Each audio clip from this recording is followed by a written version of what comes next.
അധ്യായം 4. നെബൂഖദ്നേസർ രാജാവ് സർവ്വഭൂമിയിലും പാർക്കുന്ന സകല വംശങ്ങൾക്കും ജാതികൾക്കും ഭാഷക്കാർക്കും എഴുതുന്നത്: നിങ്ങൾക്ക് ശുഭം വർദ്ധിച്ചു വരട്ടെ. അത്യുന്നതനായ ദൈവം എങ്കിൽ പ്രവർത്തിച്ച അടയാളങ്ങളും അത്ഭുതങ്ങളും പ്രസിദ്ധമാക്കുന്നത് അന്നെന്ന് എനിക്ക് തോന്നിയിരിക്കുന്നു. അവന്റെ അടയാളങ്ങൾ എത്ര വലിയവ, അവന്റെ അത്ഭുതങ്ങൾ എത്ര ശ്രേഷ്ഠമായവ. അവന്റെ രാജത്വം എന്നേക്കുമുള്ള രാജത്വവും അവന്റെ ആധിപത്യം തലമുറ തലമുറയായുള്ളതുമാകുന്നു. നെബൂഖദ്നേസർ എന്ന ഞാൻ എന്റെ അരമനയിൽ സ്വൈരമായും എന്റെ രാജധാനിയിൽ സുഖമായും വസിച്ചിരിക്കുമ്പോൾ ഒരു സ്വപ്നം കണ്ടു. അത് നിമിത്തം ഭയപ്പെട്ട് കിടക്കയിൽ വെച്ച് എനിക്കുണ്ടായ നിരൂപണങ്ങളാലും ദർശനങ്ങളാലും വ്യാകുലപ്പെട്ടു. സ്വപ്നത്തിന്റെ അർത്ഥം അറിയിക്കേണ്ടതിന് ബാബേലിലെ സകല വിദ്വാൻമാരെയും എന്റെ മുമ്പിൽ കൊണ്ടുവരുവാൻ ഞാൻ കൽപ്പിച്ചു. അങ്ങനെ മന്ത്രവാദികളും ആഭിചാരകന്മാരും കൽദയരും ശകുനവാദികളും അകത്തുവന്നു. ഞാൻ സ്വപ്നം അവരോട് വിവരിച്ചു പറഞ്ഞു. അവർ അർത്ഥം അറിയിച്ചില്ലതാനും. ഒടുവിൽ എന്റെ ദേവന്റെ നാമധേയപ്രകാരം ബേൽത്ശസ്സർ എന്ന പേരുള്ളവനും വിശുദ്ധ ദേവന്മാരുടെ ആത്മാവുള്ളവനുമായ ദാനിയേൽ എന്റെ മുമ്പിൽ വന്നു. അവനോട് ഞാൻ സ്വപ്നം വിവരിച്ചതെന്തെന്നാൽ: മന്ത്രവാദി ശ്രേഷ്ഠനായ ബേൽത്ശസ്സറേ, വിശുദ്ധ ദേവന്മാരുടെ ആത്മാവ് നിന്നിലുണ്ടെന്നും ഒരു രഹസ്യവും നിനക്ക് വിഷമമല്ലെന്നും ഞാൻ അറിയുന്നതുകൊണ്ട് ഞാൻ കണ്ട സ്വപ്നത്തിന്റെ താൽപര്യവും അർത്ഥവും പറക. കിടക്കയിൽ വെച്ച് എനിക്കുണ്ടായ ദർശനമാവിത്: ഭൂമിയുടെ നടുവിൽ ഞാൻ ഒരു വൃക്ഷം കണ്ടു. അത് ഏറ്റവും ഉയരമുള്ളതായിരുന്നു. ആ വൃക്ഷം വളർന്നു ബലപ്പെട്ടു. അത് ആകാശത്തോളം ഉയരമുള്ളതും സർവ്വഭൂമിയുടെയും അറ്റത്തോളം കാണാകുന്നതുമായിരുന്നു. അതിന്റെ ഇല ഭംഗിയുള്ളതും ഫലം അനവധിയും ആയിരുന്നു. എല്ലാവർക്കും അതിൽ ആഹാരം ഉണ്ടായിരുന്നു. കാട്ടുമൃഗങ്ങൾ അതിന്റെ കീഴെ തണലിളച്ചു വന്നു. ആകാശത്തിലെ പക്ഷികൾ അതിന്റെ കൊമ്പുകളിൽ വസിച്ചു. സകല ജഡവും അതുകൊണ്ട് ഉപജീവനം കഴിച്ചുപോന്നു.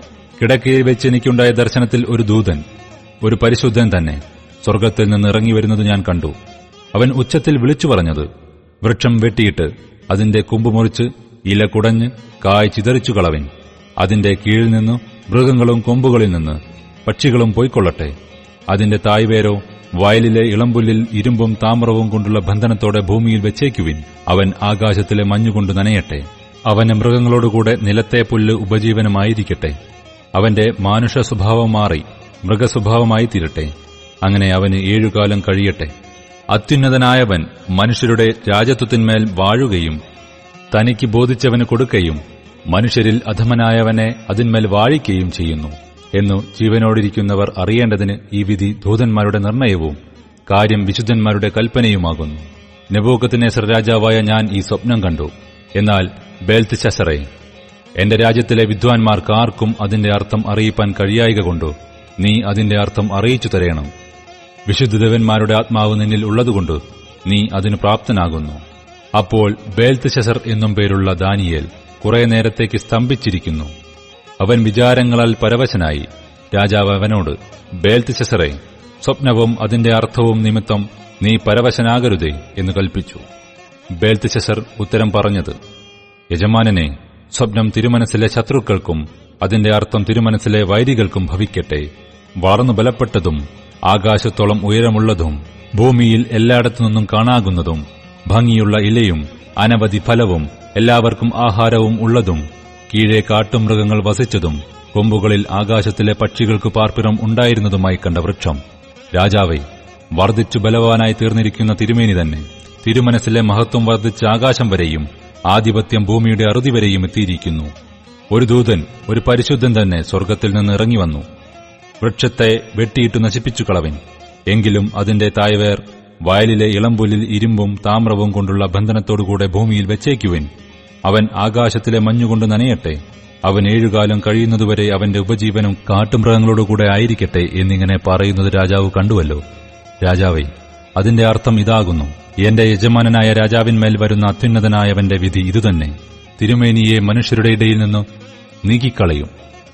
തിരുമനസ്സിലെ വാസം കാട്ടുമൃഗങ്ങളോടുകൂടെയാകും. തിരുമേനിയെ കാളയെപ്പോലെ പുല്ലുതീറ്റും. തിരുമേനി ആകാശത്തിലെ മഞ്ഞുകൊണ്ട് നനയും. മനുഷ്യരുടെ രാജത്വത്തിന്മേൽ അത്യുന്നതനായവൻ വാഴുകയും അതിനെ തനിക്ക് ബോധിച്ചവന് കൊടുക്കുകയും ചെയ്യുന്നുവെന്ന് തിരുമനസ്സുകൊണ്ട് അറിയുന്നതുവരെ 7 കാലം കഴിയും. വൃക്ഷത്തിന്റെ തായ്വർ വെച്ചേക്കുവാൻ അവർ കൽപ്പിച്ചതോ വാഴുന്നത് സ്വർഗമാകുന്നു എന്ന് തിരുമനസ്സുകൊണ്ട് ഗ്രഹിച്ച ശേഷം രാജത്വം തിരുമേനിക്ക് സ്ഥിരമാകും എന്നത്രേ. ആകയാൽ രാജാവേ, എന്റെ ആലോചന തിരുമനസ്സിലേക്ക് പ്രസാദമായിരിക്കട്ടെ. നീതിയാൽ പാപങ്ങളെയും ദരിദ്രന്മാർക്ക് കൃപ കാട്ടുന്നതിനാൽ അകൃത്യങ്ങളെയും പരിഹരിച്ചുകൊള്ളുക. അതിനാൽ പക്ഷേ തിരുമനസ്സിലെ സുഖകാലം ദീർഘമായി നിൽക്കും. ഇതെല്ലാം നെബൂഖദ്നേസർ രാജാവിന് വന്നു ഭവിച്ചു. 12 മാസം കഴിഞ്ഞിട്ട് അവൻ ബാബേലിലെ രാജമന്ദിരത്തിന്മേൽ ഉലാവിക്കൊണ്ടിരുന്നു. ഇതു ഞാൻ എന്റെ ധനമഹാത്മ്യത്താൽ എന്റെ പ്രതാപ മഹത്വത്തിനായിട്ടു രാജധാനിയായി പണിത മഹദിയാം ബാബേലല്ലയോ എന്ന് രാജാവ് പറഞ്ഞു തുടങ്ങി. ഈ വാക്ക് രാജാവിന്റെ വായിലിരിക്കുമ്പോൾ തന്നെ സ്വർഗ്ഗത്തിൽ നിന്ന് ഒരു ശബ്ദം ഉണ്ടായതെന്നാൽ, നെബൂഖദ്നേസർ രാജാവേ, നിന്നോടിത് കൽപ്പിക്കുന്നു, രാജത്വം നിന്നെ വിട്ടു നീങ്ങിയിരിക്കുന്നു. നിന്നെ മനുഷ്യരുടെ ഇടയിൽ നിന്ന് നീക്കിക്കളയും. നിന്റെ പാർപ്പ് കാട്ടിലെ മൃഗങ്ങളോടുകൂടെ ആയിരിക്കും. നിന്നെ കാളയെപ്പോലെ പുല്ലുതീറ്റും. അത്യുന്നതനായവൻ മനുഷ്യരുടെ രാജത്വത്തിന്മേൽ വാഴുകയും അതിനെ തനിക്ക് ബോധിച്ചവന് കൊടുക്കുകയും ചെയ്യുന്നു എന്ന് നീ അറിയുന്നതുവരെ നിനക്ക് 7 കാലം കഴിയും. ഉടൻ തന്നെ ആ വാക്കു നെബൂഖദ്നേസറിന് നിവൃത്തിയായി. അവനെ മനുഷ്യരുടെ ഇടയിൽ നിന്ന് നീക്കിക്കളഞ്ഞു. അവന്റെ രോമം കഴുകന്റെ തൂവൽ പോലെയും അവന്റെ നഖം പക്ഷിയുടെ നഖം പോലെയും വളരുന്നതുവരെ അവൻ കാള എന്ന പോലെ പുല്ലു തിന്നുകയും അവന്റെ ദേഹം ആകാശത്തിലെ മഞ്ഞുകൊണ്ട് നനയുകയും ചെയ്തു. ആ കാലം കഴിഞ്ഞ് നെബൂഖദ്നേസർ എന്ന ഞാൻ സ്വർഗ്ഗത്തിലേക്ക് കണ്ണുയർത്തി. എന്റെ ബുദ്ധിയും എനിക്ക് മടങ്ങിവന്നു. ഞാൻ അത്യുന്നതനായവനെ വാഴ്ത്തി എന്നേക്കും ജീവിച്ചിരിക്കുന്നവനെ സ്മരിച്ചു ബഹുമാനിക്കുകയും ചെയ്തു. അവന്റെ ആധിപത്യം എന്നേക്കുമുള്ള ആധിപത്യവും അവന്റെ രാജത്വം തലമുറ തലമുറയായുള്ളതുമല്ലോ. അവൻ സർവ്വഭൂവാസികളെയും നാസ്തിയായി എണ്ണുന്നു. സ്വർഗീയ സൈന്യത്തോടും ഭൂവാസികളോടും ഇഷ്ടം പോലെ പ്രവർത്തിക്കുന്നു. അവന്റെ കൈ തടുപ്പാനോ നീ എന്തു ചെയ്യുന്നു എന്ന് അവനോട് ചോദിപ്പാനോ ആർക്കും കഴിയുകയില്ല. ആ നേരത്തു തന്നെ എന്റെ ബുദ്ധി മടങ്ങിവന്നു. എന്റെ രാജത്വത്തിന്റെ മഹത്വത്തിനായി എന്റെ മഹിമയും മുഖപ്രകാശവും മടങ്ങിവന്നു. എന്റെ മന്ത്രിമാരും മഹത്തുക്കളും എന്നെ അന്വേഷിച്ചു. ഞാൻ എന്റെ രാജത്വത്തിൽ യഥാസ്ഥാനപ്പെട്ടു. ശ്രേഷ്ഠമഹത്വം എനിക്ക് അധികമായി സിദ്ധിച്ചു. ഇപ്പോൾ നെബൂഖദ്നേസർ എന്ന ഞാൻ സ്വർഗ്ഗസ്ഥനായ രാജാവിനെ സ്തുതിച്ചു പുകഴ്ത്തി ബഹുമാനിക്കുന്നു. അവന്റെ പ്രവൃത്തികളൊക്കെയും സത്യവും അവന്റെ വഴികൾ ന്യായവുമാകുന്നു. നിഗളിച്ചു നടക്കുന്നവരെ താഴ്ത്തുവാനും അവൻ പ്രാപ്തൻ തന്നെ.